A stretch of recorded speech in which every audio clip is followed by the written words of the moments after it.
मित्रांनो, जगात दोनच गोष्टी कधी खोट्या नसतात. एक म्हणजे देवाची कृपा आणि दुसरी म्हणजे आईचं प्रेम. आजची ही कथा एका अशा मुलाची आहे जो आईला विसरला, पण देवाने त्याला असा धडा शिकवला की त्याचं आयुष्यच बदलून गेलं. एका छोट्या गावात सावित्री नावाची गरीब आई राहत होती.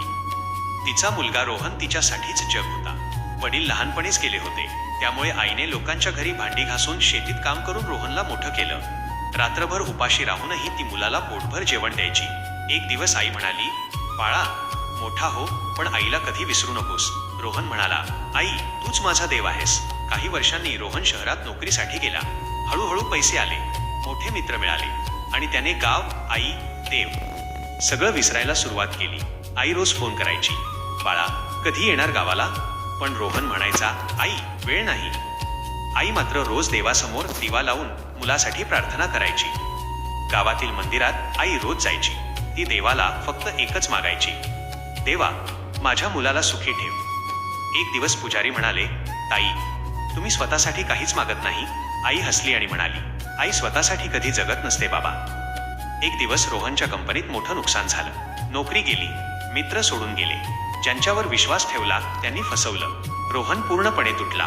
त्या रात्री त्याला आईची आठवण आली. रोहन रस्त्यावर चालत असताना त्याला एक मंदिर दिसलं. तेथे भजन सुरू होतं. आईच्या चरणीच देव असतो. हे ऐकून रोहनच्या डोळ्यात पाणी आलं. त्याला आठवलं, आई रोज म्हणायची, देवाला शोधायचं असेल तर आधी आईचा आदर कर. रोहन गावाकडे धावत गेला. घरासमोर पोहोचला तर आई आजारी अवस्थेत होती. आईने मुलाला पाहिलं आणि डोळ्यातून अश्रू आले. रोहन रडत म्हणाला, आई मला माफ कर, मी तुला विसरलो. आईने फक्त त्याच्या डोक्यावर हात ठेवला. बाळा आई मुलावर कधी रागावत नाही. त्या रात्री रोहन आईजवळ बसून देवाचं नामस्मरण करत होता. पहाटे अचानक त्याला शहरातून फोन आला. त्याची नोकरी परत मिळाली होती आणि नवीन मोठी संधी मिळाली होती. रोहनला समजलं, देव मंदिरात नाही, आईच्या आशीर्वादात असतो. रोहनने आईची सेवा सुरू केली. दररोज मंदिरात जाऊन तो एकच गोष्ट सांगायचा, ज्याच्या घरी आई आनंदी असते तिथे देव स्वतः राहतो. मित्रांनो, आई म्हणजे देवाचं दुसरं रूप आहे. ज्यांनी आईला दुखावलं त्यांना आयुष्यात खरी शांती कधीच मिळत नाही.